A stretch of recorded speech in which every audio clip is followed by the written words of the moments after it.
What's up everyone and welcome back to the MMA Zone. Today, let's get started with Israel Adesanya sends a warning to Paulo Costa. In the co-main event of this weekend's UFC 302 card in New Jersey, Paulo Costa and Strickland will compete in a pivotal 5-round bout that could have some serious title implications. With both fighters looking to reinsert themselves into the middleweight title picture, the stakes couldn't be higher for both Costa and Strickland. Ahead of the fight, former middleweight champion Israel Adesanya spoke in a video for his YouTube channel to offer his thoughts on the fight, suggesting that the biggest problem for Costa might be his gas tank. It'll be interesting. I think it's just going to be on the feet, kickboxing, boxing. Costa might get jabbed the f*** out in this one. He's definitely going to get tired, and Strickland's going to take advantage of that. Costa to win, what will Costa have to do? He'll have to be aggressive, use body kicks, and also just use his jab, even if he might not land all of them, or some of them. Use his jab as well. Go jab for jab with Strickland. And also mix up the grappling, just to get him tired as well. Strickland, do what he does, pressure, use his jab. I think the front kicks would be a problem for Costa, dealing with them when Strickland throws them. As Strickland indicated during Thursday's press conference, the only way Costa wins is if he gets lucky. I don't know how much secret juice Paulo has, but the only shot you got, man, you better get lucky. You better hope the gods in your favor. Cause I'm gonna beat you into the dirt. But don't worry, I ain't gonna you like Izzy did. I got you, man. Don't worry. Don't worry. After fight, I will give some secret juice for you. After fight, not before.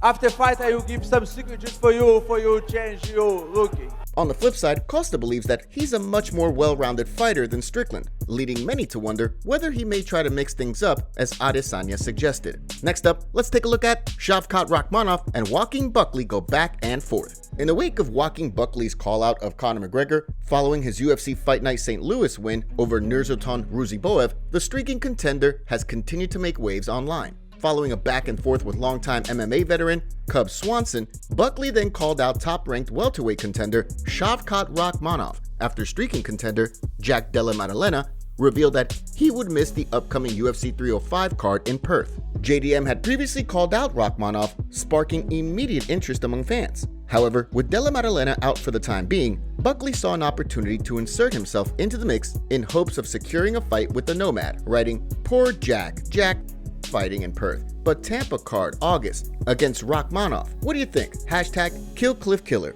In response, Rakhmonov wrote, "I thought your Conor call-out was delusional, but you've actually outdone yourself this time." Buckley, however, suspected that it was renowned coach Henry Hooft doing the tweeting and wrote, "Henry Hooft think he's slick.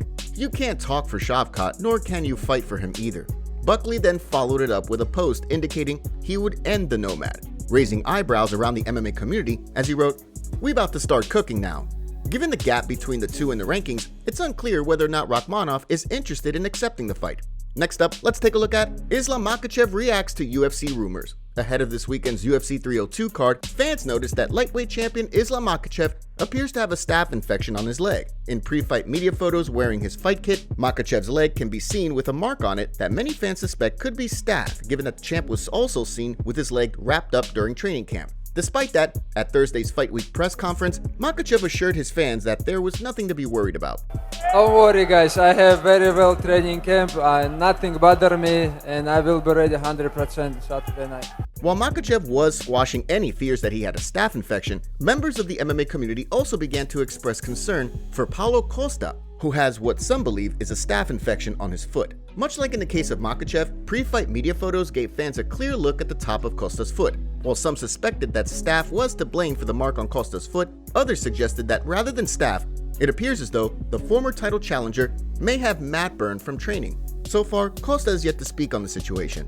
Next, let's take a look at Islam Makhachev reveals details on Leon Edwards' sparring match. It's no secret that lightweight champion Islam Makhachev is interested in potentially making the move to welterweight in the future to compete against Leon Edwards in pursuit of champ status. While the MMA community has continued to go back and forth regarding how they see the fight playing out, Makhachev revealed while speaking with AKA teammate and UFC Hall of Famer Daniel Cormier that he and Edwards sparred one another several years back in what was the lightweight champ's first sparring session in the United States. I know I can be double champ. No, I know his name from the first day in US. I'm training. He came at AKA, Yeah, you guys I'm training trained with together. him. Yeah, I know him. This is my first sparring in US. My first sparring in US with Leon. Okay. Okay, I stepped to the cage, coach, how say, I don't understand, I don't speak English. He said, Habib, this guy very good striker, and I was thinking, wow, I cannot lose first sparring in US, in the cage. In the cage, this is my first sparring in the cage. And when time is begin, I go to double leg, take him down. But that time, he's not good wrestler. He learned wrestling. Yes, he come to learn, but he's not.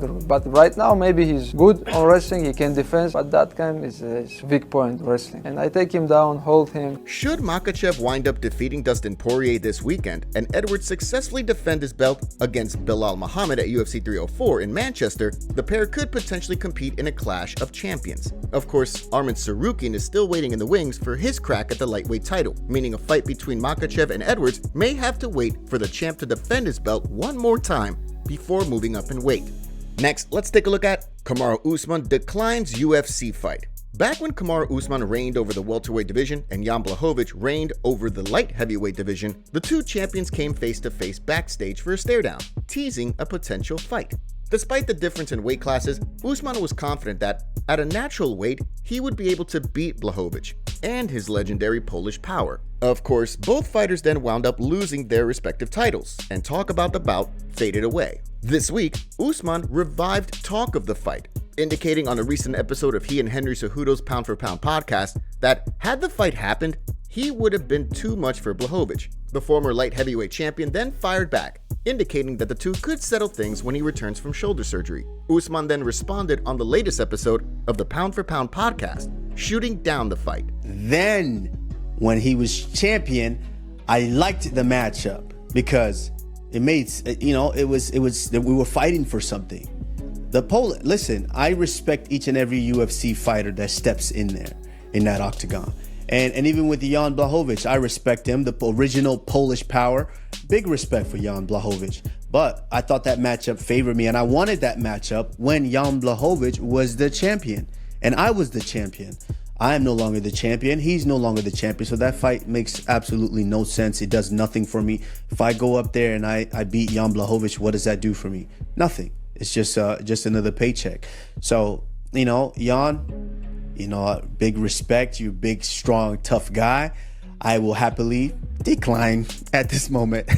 So far, no word yet as to when Usman and Blachowicz will both return to action. Next, let's take a look at Daniel Cormier questions UFC decision. Earlier this week, UFC CEO Dana White announced several new fights for the UFC Fight Night Abu Dhabi card in early August, including a welterweight bout between Nick Diaz and Vicente Luque, and a bout between Tony Ferguson and Michael Chiesa. Immediately, fans questioned why the UFC didn't book a fight between Diaz and Ferguson, given the fact that both fighters are looking for their first win in years. While speaking in a recent video with ESPN's Brett Okamoto, Hall of Famer Daniel Cormier weighed in, agreeing with fans while questioning why the UFC opted for Ferguson Chiesa and Diaz Luque. I watched him do all that. Now, the matchup, that's a little worrisome for me because Robbie Lawler seemed to be at the same stage in his career with him. Yeah. Vicente Luque is not there. No. This is a much more dangerous fight for Nick Diaz. I just hope that he shows a better form this time. So, honestly, man, excitement because I get to see a guy that I've watched for a long time. Confusion in terms of who the matchup is. Tony Ferguson. Yeah. Tony Ferguson's fighting on the card too. Put them together. Right? And that makes more sense to me. While many were surprised that Diaz is returning to the octagon given his age, following his bout with Robbie Lawler, the general of the Nick Diaz army opted to stay in the USADA testing pool, with the goal of eventually competing again after undergoing disc surgery. Whether or not he and Ferguson are both able to return to the win column on August 3rd, only time will tell. Now, let's shift gears and take a look at Sean Strickland goes off on the UFC. While many UFC fighters may feel as though they shouldn't speak out against the promotion for fear of potentially jeopardizing their careers, former middleweight champion Sean Strickland is never one to mince words. Ahead of his UFC 302 fight with Paulo Costa this weekend, the former champ took aim at the UFC while speaking with Daniel Cormier. But no, just doing the fucking right things, man. Like, the UFC doesn't do the right things. It doesn't do the right things. It doesn't do the right things with their most of their rosters. Like, if you go look at, what these the guys that run the UFC, what they're making to what guys get paid is dude. The UFC does not do the right thing. And unless you hold them at gunpoint, they ain't gonna do it. Back in early April, Strickland turned down an initial fight offer to compete against Paulo Costa, asking fans to guess how much the promotion wanted to pay him for the short notice fight. After turning down the bout, Strickland then met with the UFC that same week to discuss his pay. Following the meeting, Strickland updated fans on social media, indicating that the company was receptive to his wish, thus clearing the way for a fight between he and Costa. The situation seems to serve as an example of the exact thing Strickland was describing in the interview leading up to his fight. Whether or not other fighters take note and follow suit remains to be seen. Paulo Costa shuts down rumor of staph infection before his fight at UFC 302. Paulo tweeted saying, "I don't have staph, it's only burned skin on the mat, I'm okay." Dana White shuts down huge offer. During a recent interview, Dana White revealed that he declined an offer for over $125 million because he doesn't align with the company. Here's what Dana had to say. I got questions for you, Dana. What's the most amount of money you've turned down from an advertiser because you didn't align with them? 125 million. 125 million. Top comments. You can't say mother to foreigners. They think that you're talking about their mother. Same thing happened when Plant said it to Canelo. Islam was lining up that Boss Root and palm strike. The comment Dustin made, Islam took it literal. It's simple. Islam came out respectful, said long time no see, and after some back and forth, Dustin brought out the mother comment. Islam said, "Don't do that. Respect Islam and respect family." If Dustin sleeps this fool, I'ma lose my